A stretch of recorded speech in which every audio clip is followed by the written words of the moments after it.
جب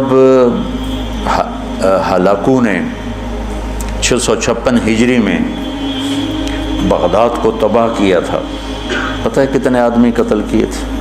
15 لاکھ آدمی،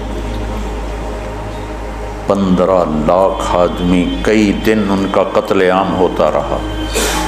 20 لاکھ کی آبادی تھی، 5 لاکھ کیسے نکل گئے، بچ گئے یا اس نے خود چھوڑ دیے؟ 15 لاکھ آدمی ذبح کیے اس نے۔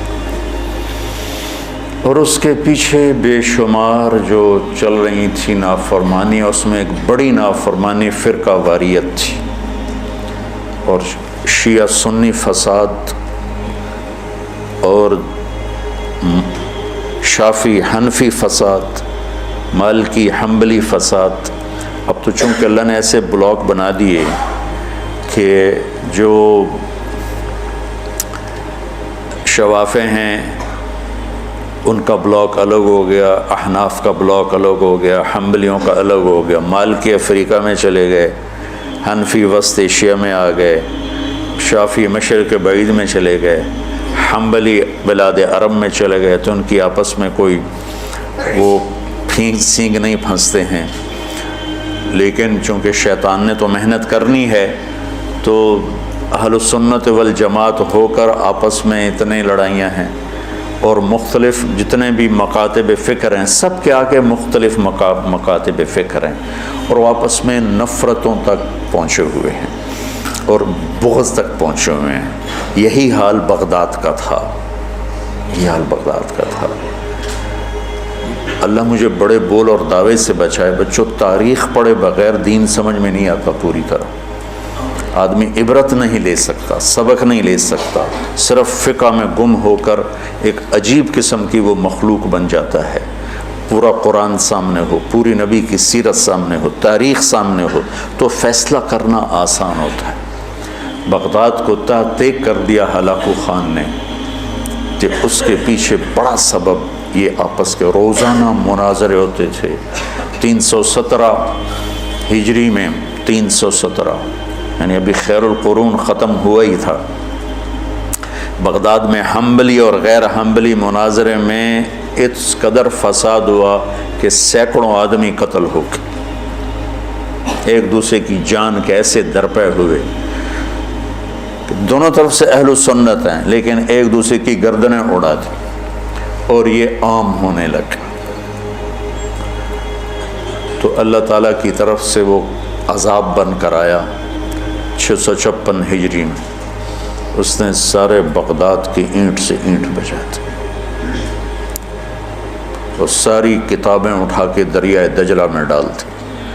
دریائے دجلہ کا پانی 1 مہینے سیاہ ہو کے بہتا رہا، اتنی کتابیں اس نے ڈال دی۔ اور اللہ نے ایسا رعب ڈال دیا مسلمانوں پر کہ 40 آدمی کھڑے ہوئے ہیں، اور ایک تاتاری مغل کہتا ہے سارے یہیں کھڑے رہو، میں تلوار لے کے آ کے تمہیں قتل کرتا ہوں۔ اس کے ہاتھ میں تلوار بھی نہیں ہے، وہ تلوار لینے جاتا ہے، وہ 40 وہیں کھڑے ہوئے ہیں، بھاگتے بھی نہیں ہیں، واپس آ کر 40 کی گردن اڑاتا ہے۔ میں مستند کتابوں سے البدایہ سے آپ کو بتا رہا ہوں۔ اللہ کے نبی نے 4 دعائیں مانگی، مسجد اجابہ، اب وہ حرم میں شامل ہو گئی، توڑ دیا اس کو۔ مدینہ میں، یا اللہ میری امت پہ تیرا ایسا عذاب نہ آئے جو انہیں ختم کر دے، اللہ نے کہا قبول ہے۔ یا اللہ ان پر کوئی زمینی ایسا عذاب نہ آئے جو انہیں ختم کر دے، اللہ نے فرمایا قبول ہے۔ یا اللہ ان پر کوئی دشمن ایسا نہ آئے جو انہیں مٹا دے، اللہ نے فرمایا قبول ہے۔ یا اللہ ان میں آپس میں اختلاف نہ ہو، تو اللہ نے فرمایا نہیں میرے محبوب، یہ قبول نہیں، اختلاف ہوگا۔ یہ پیپر ہو رہا ہے، امتحان ہے، امتحان میں ہم دیکھیں گے کون حدود پہ قائم رہتا ہے، کون حدود کو پار کرتا ہے۔ تو اختلاف اس کائنات کی لازمی چیز ہے، مذہب کے نام پر بھی ہوگا، سیاست کے نام پر بھی ہوگا، اور چھوٹی چھوٹی باتوں پر ہوگا، اور صحیح نیت کے ساتھ بھی ہوگا اور فساد کی نیت کے ساتھ بھی ہوگا۔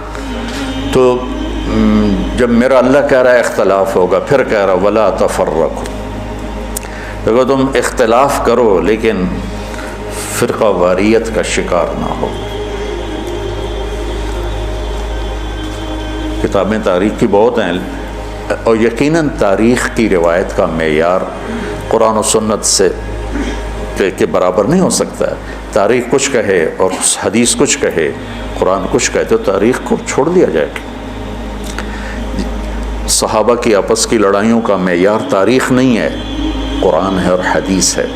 وہ انسان تھے، بشر تھے، ان سے خطائیں ہوئیں، لیکن میرے اللہ نے کہا کُلًّا وعد اللہ الحسنیٰ، میرے نبی میرا وعدہ ہے تیرا ہر صحابی جنت میں جائے گا۔ بس اس کے بعد ہماری زبانیں بند ہو جانی چاہیے۔ جن کو اللہ نے معاف کر دیا ہو، ہم ان پر زبان کھولیں گے تو ہلاک ہو جائیں گے، تباہ ہو جائیں گے۔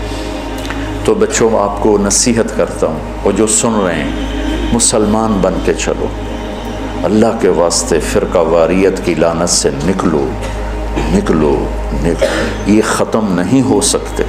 ہاں ہم جڑ کے چلیں، اپنے اپنے مسالک پر چلتے ہوئے ایک دوسرے کو عزت دیں، احترام دیں۔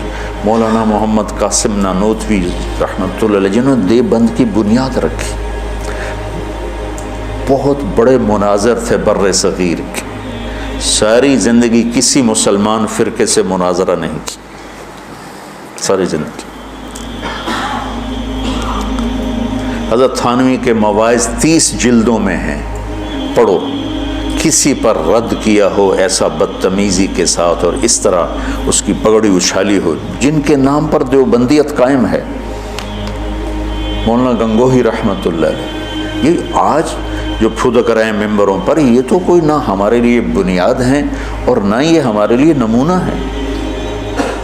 3 آدمی بنیادی ہستی رکھ، ایک حضرت تھانوی، ایک حضرت گنگوہی، ایک حضرت نانوتوی، یہ 3 آدمی پلر ہیں دیوبندیت کے۔ دیکھو انہوں نے کس طرح، اگر کہیں کسی کا رد بھی کیا ہے تو ایسے نہیں کیا کہ انسانیت سے گرا ہوا کلام ہو یا لہجہ ہو یا گفتگو ہو۔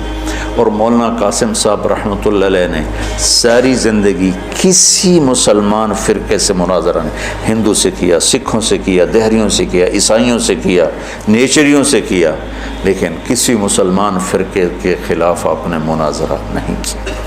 تو میں تمہیں نصیحت کرتا ہوں، امت پہلے ٹوٹی پڑی ہے، دین کا کام کرنا ہے تو وہ کرنا جو تبلیغ والے کر رہے ہیں، کہ سب کو جوڑ رہے ہیں، سب کو محبت کا پیغام دے رہے ہیں۔ اگر منفی کام کرنا ہے تو گھر بیٹھ جانا، یا ہم سے تعلق توڑ دینا، ہماری نسبت ہمیں واپس کر دینا، پھر جو تمہاری جی میں آئے کرتے رہنا۔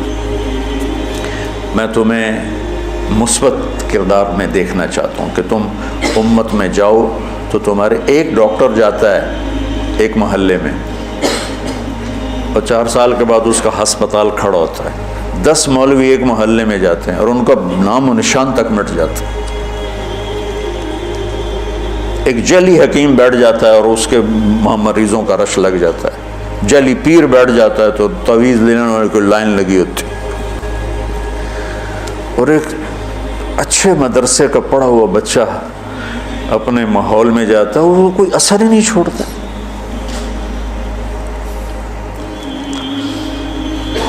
تو بچوں، تھوڑی سی زندگی ہے، نفرتیں نہ پالو، بغض نہ پالو، حقارتیں نہ پالو،